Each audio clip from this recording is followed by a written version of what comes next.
Sebab kita ini nggak ngurusin negara, kita nggak bisa mengganti pemerintahan, kita nggak bisa membubarkan negara, kita nggak bisa dan tidak akan melakukan itu semua. Yang kita lakukan adalah membangun supaya kita ini lebih kenal diri kita, sehingga perilaku kita ke depan, termasuk keluarga kita itu menjadi lebih baik, lebih akurat, lebih tepat menuju Allah gitu. Benar ya? Bukan, ini bukan kelompok pemberontak, ini bukan kelompok oposisi juga bukan.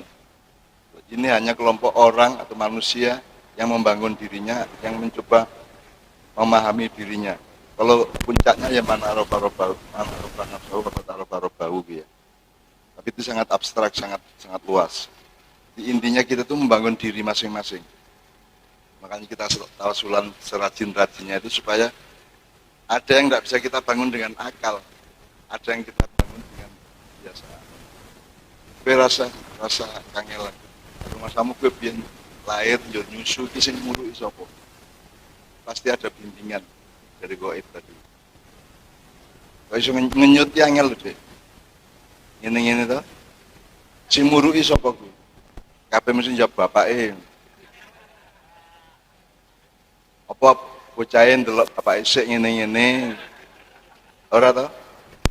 Itu kan ajaib.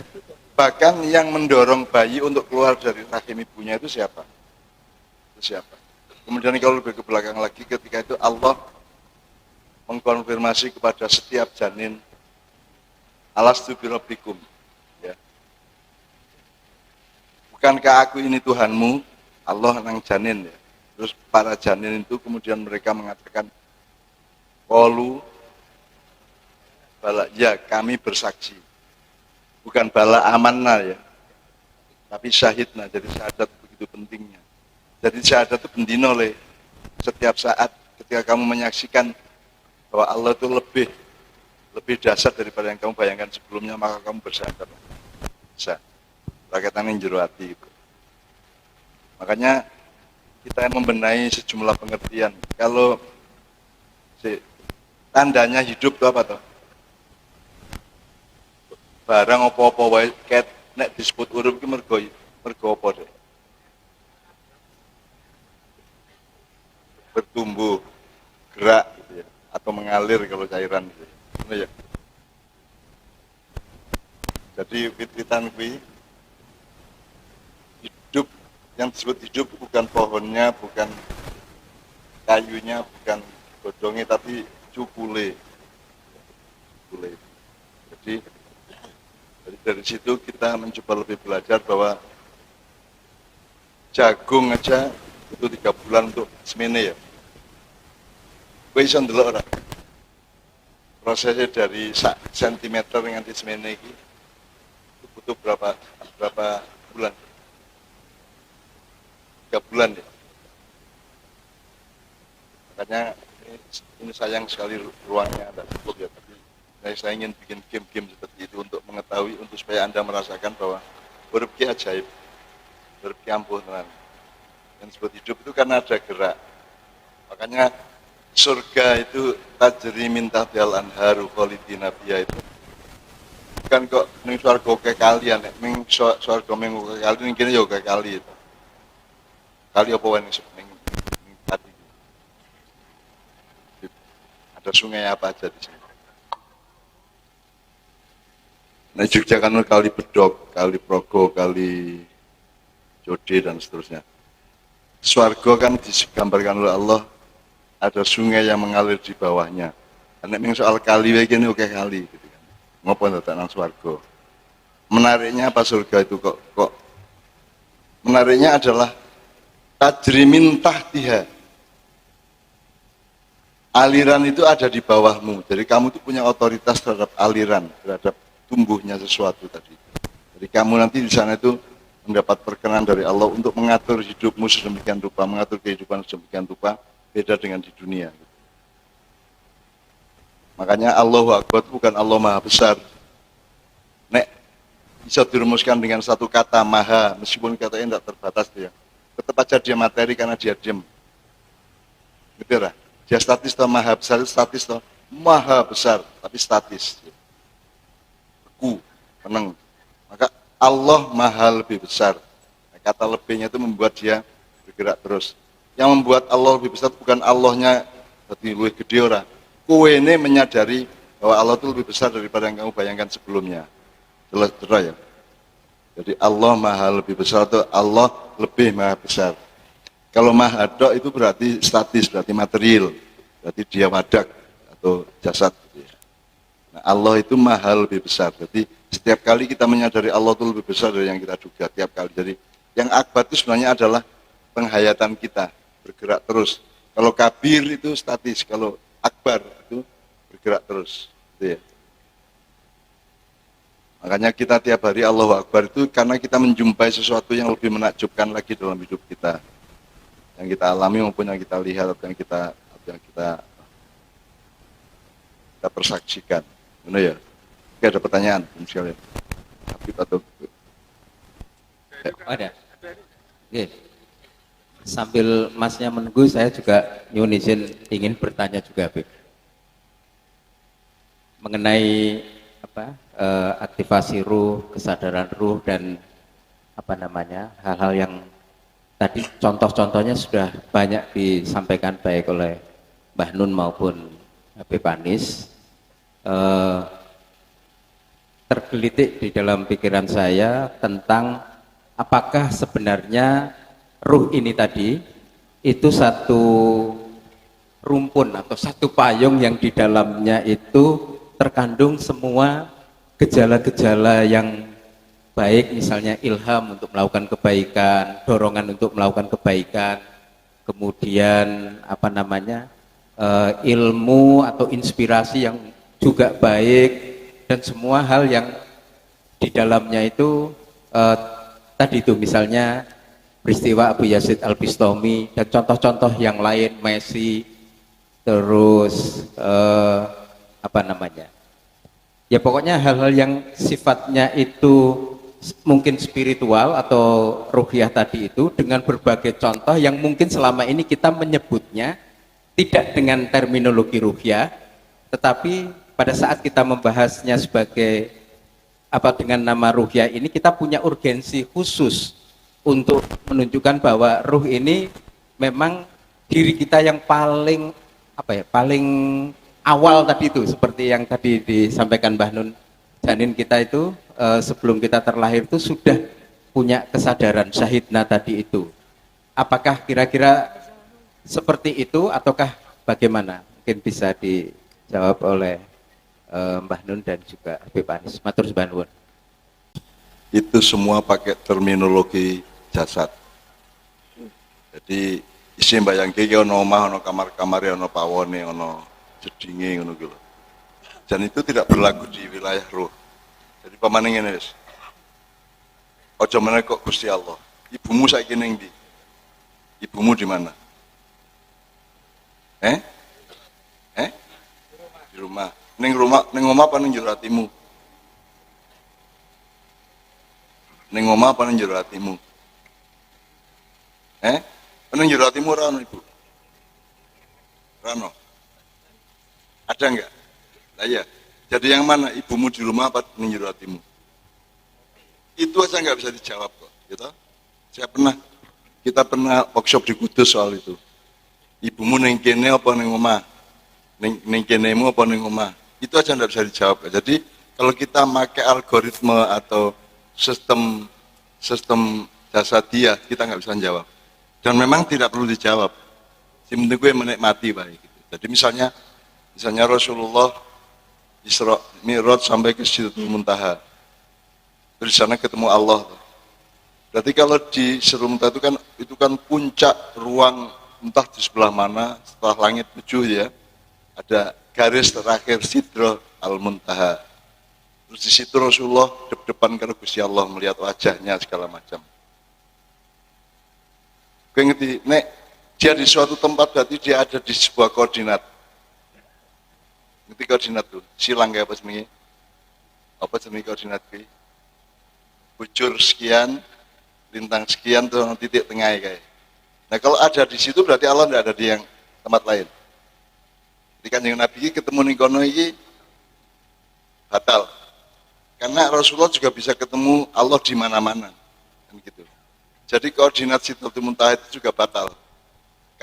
Karena kita memakainya terminologi jasad atau fisik atau material gitu. Jadi teman-teman sekalian mungkin masalahnya bukan kita mencari secara akal.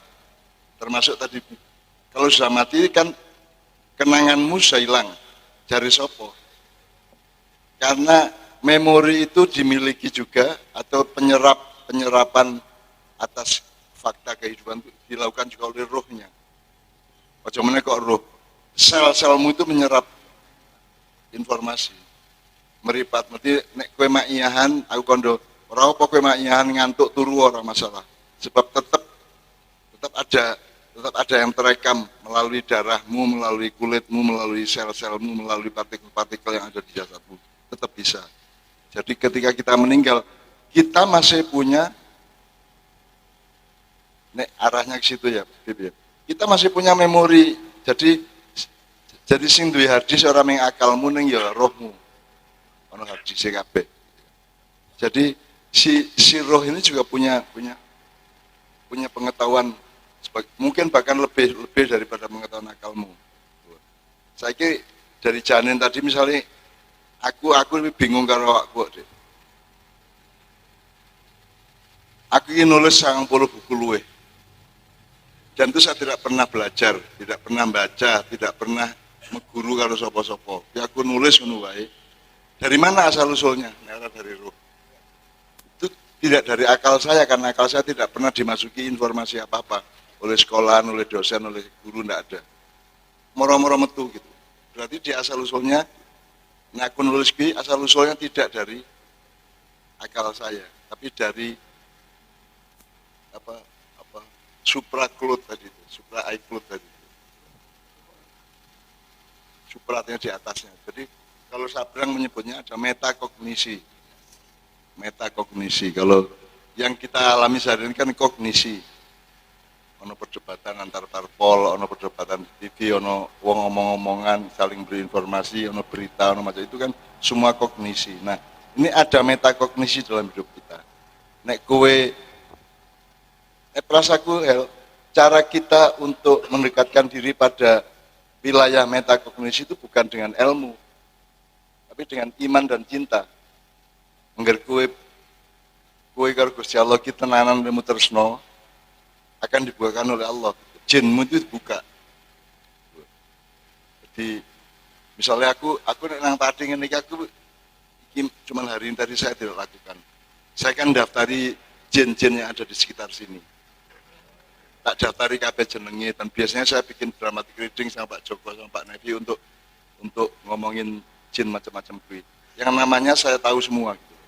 Dari Padangan sampai Grobogan sampai Pati sampai Jeporo sampai Kendal itu saya ngerti nama-nama jinnya. Nah itu nama jinnya benar apa tidak? Jangan tanya, itu kan pertanyaan akal itu. Itu pertanyaan akal.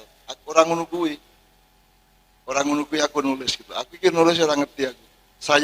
Tangan saya bergerak aja, saya tidak mengerti. Aku orang gue mikir barang. Nek mikir kan kesel. Nek kok kan mikir kan terus tuwong gitu.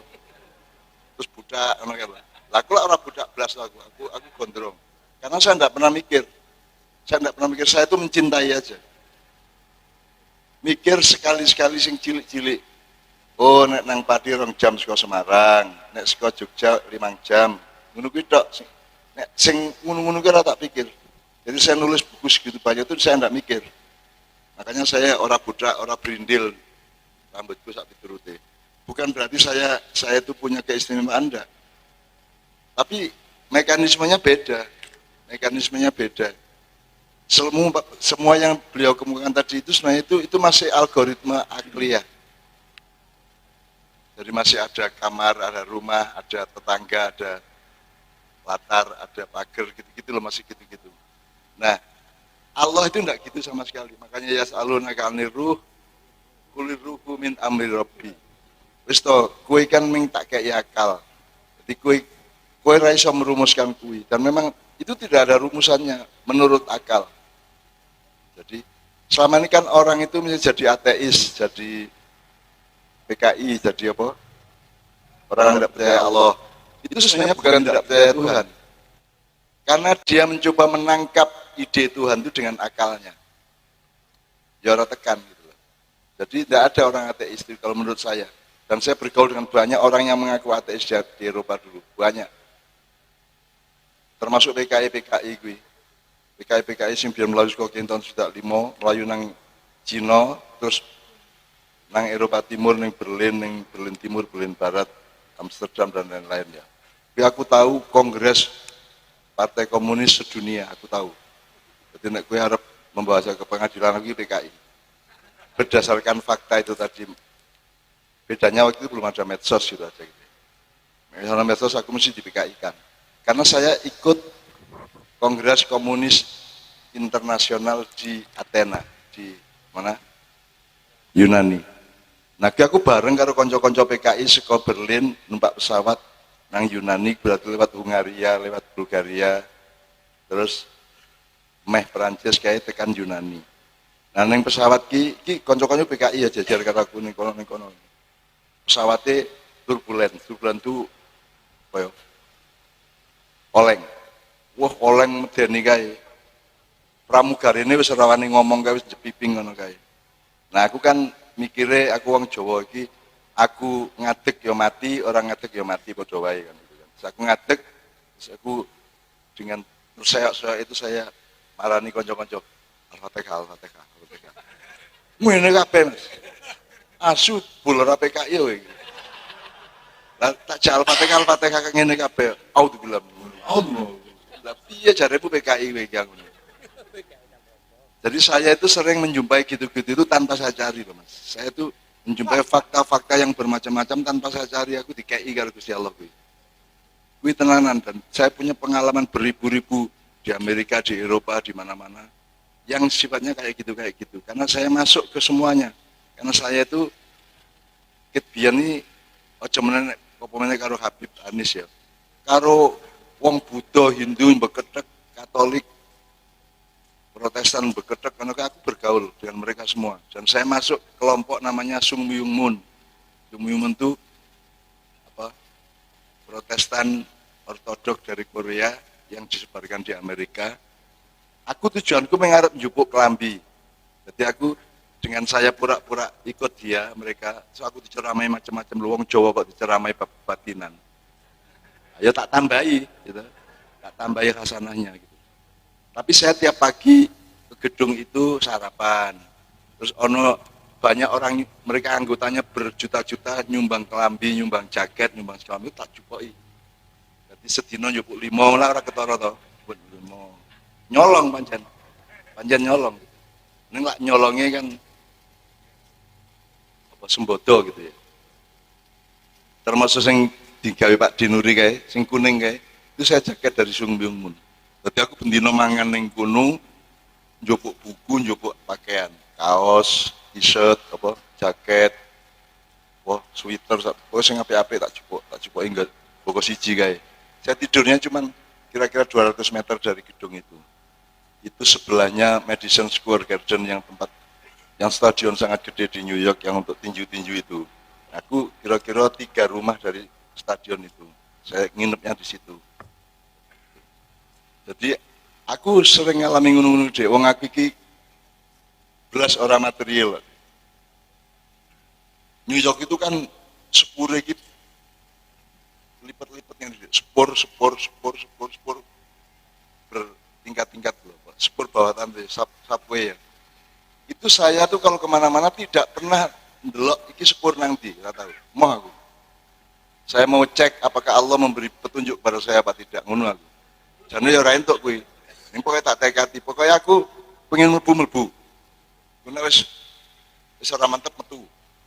Mlebu sepur siji meneh. Engko mulai ragu-ragu meneh metu meneh, ngono kuwi aku, Dik. Penggaweanku ngono kuwi. Tidak pernah saya ngelihat tanda lalu lintas ini kemana, sepur nomor berapa, ora tahu aku. Dan itu saya pernah janji dari Washington Utara, kira-kira kini Solo jarak, Washington Utara sampai ke, dari Maryland namanya, ke Beverly Hills. Itu jaraknya ya kini Solo, kini meh Ngawi padahal. Dan itu saya janji, 6:30 saya ketemu teman saya di Beverly Hills itu, kalau saya jam 4 isi ning Maryland, wih, numpak sepur, aku di kanan itu keretanya di situ. Aku mlebu stasiun, Ono sepur tak tumpaki ngono wae. Ora takon iki sepur nang ndi, kacis pokoke sing penting aku duwe kacis munggah ngono tok. Dan kuwi rada edan aku Mas. Dadi sing belas aku mau takon, mau aku.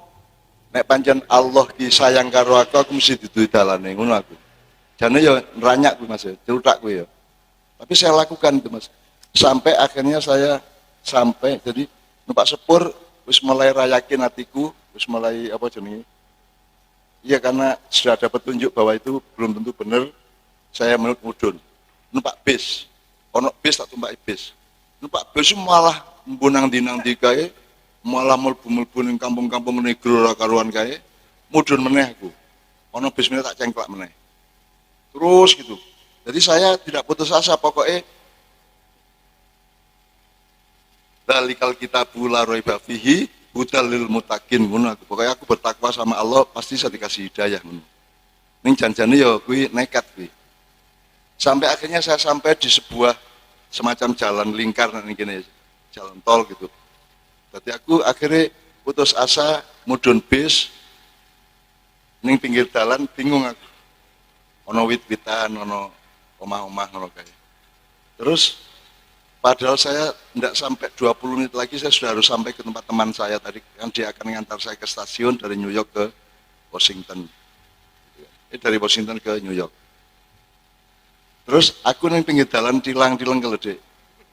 Iki berarti takwaku kurang kira roti kandhane iki wae Mas. Muter kafir to niki aku ngono. Begitu aku tilang-tilang Dek karo ngerokok aku. Ono taksi minggir. Nyut leren di ngarepku kae. Come on, ngono kae. Come on, man. Come on, ngono kae. Waduh. Jadi aku dia pikir aku koncone. Apik to kuwi. Dia mikirnya saya itu temannya. Aku mlebu ngono bae. Wong tikman mlebu tak mlebu. Begitu saya metu aku dikepuk. I know you, man. I know you. Aku ngerti kowe iki sapa dek. Soalnya dia yo gondrong, aku yo gondrong. I know you. Terus dia buka dashboard itu ngetokke majalah porno akeh banget kayak. I know you. Terus dia menawari saya untuk suatu hari ke kotanya di daerah Las Vegas, kota judi, lali jenenge aku, kota apa gitu ya. Terus pokoknya dia merasa saya itu temannya dia, merasa saya itu satu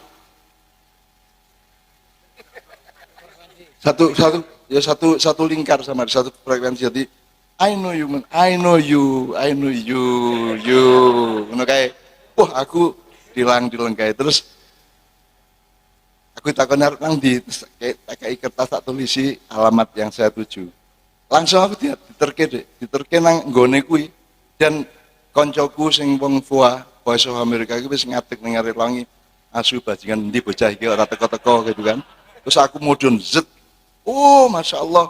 Tak pikir kok hilang gue gitu kan. Mlebu njupuk tas aku langsung diterke dhek. Nah, itu saya tidak boleh bayar coba. Allah itu tidak hanya menyayangi saya tapi juga menggratiskan saya. Tapi itu gue rasa ngono kuwi. Gue rasa niru aku babak ngono kuwi, aku rada edan soal ngono kuwi. Saya punya pengalaman internasional bermacam-macam di begal wong, ganti tak begal. Sak pituruti lah macam-macam. Itu pengalaman menurut saya itu petunjuk roh itu. Lebih aku rombongan wong rolas sih. Aku kan sastrawan. Saya punya teman sastrawan dari Yunani, dari Brazil, dari Jepang, dari mana-mana. Rombongan wong rolas dari Iowa ke Chicago. Tapi begitu mudun Chicago itu ditodong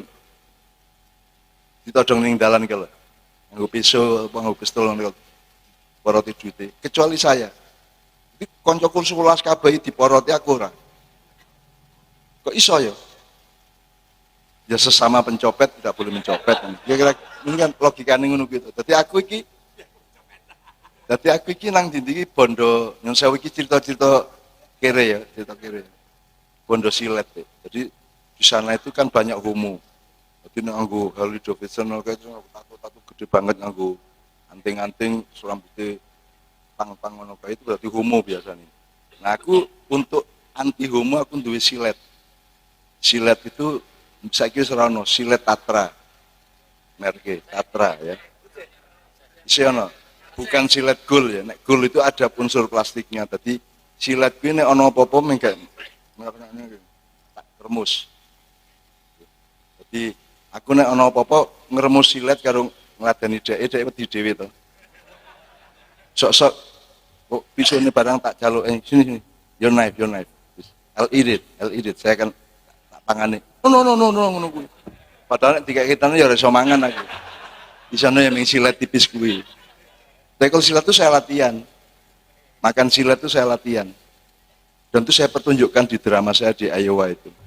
Mangan orang yang silat masih mas bolam aku mencolot shot cukup bolam kayak pedot kayak tak kriuk ngono kayak. Terus tak tawa-tawa kayak you want some? No apa gitu.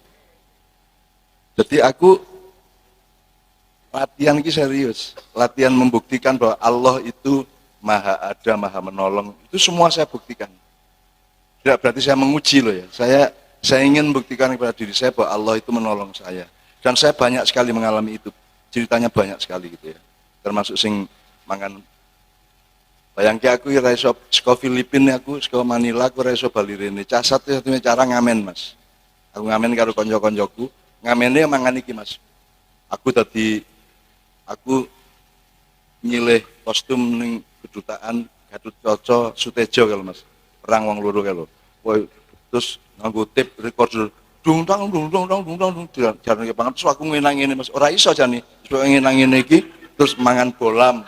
Wis mangan bolam. Wah, wali kotane seneng banget dibayar akeh aku. Akhirnya aku iso bali rene. Jadi saya gitu itu ada alasannya juga wong golek biaya pulang kok. Gitu. Jadi ora arep pamer arep biaya aku memang punya keperluan gitu. Benar ya, teman sekalian. Jadi tolong Anda amati diri Anda.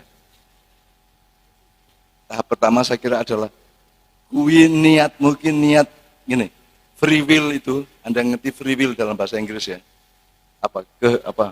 Kemauan bebas, kehendak bebas. Free will itu tidak ada. Free will itu pasti berasal usul dari kenangan. Betul. Aku kepingin kaya mergo wis tahu krungu, wis tahu ndelok, wis tahu jare-jare ngono kae.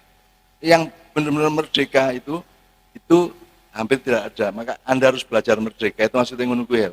Kalau kamu punya keinginan kalau bisa itu dari rohmu sehingga dia murni, dia matang, dia akurat dan dia dapat itu Allah kira-kira gitu loh. Ngono ya, kanca-kanca ya. Jadi Helmi, jawaban saya kepada Anda itu tetap tidak bisa diakliyahkan karena Allah tidak bisa dikurung di dalam akal manusia. Karena Allah itu, gue misalnya Allah ini iki janjane yang membatalkan Allah gue.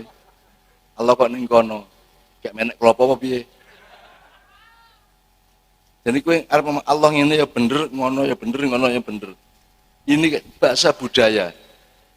Allah yang maha besar gitu. Itu bahasa budaya bukan bahasa sejati, bukan bahasa kebenaran, gitu ya. Oke.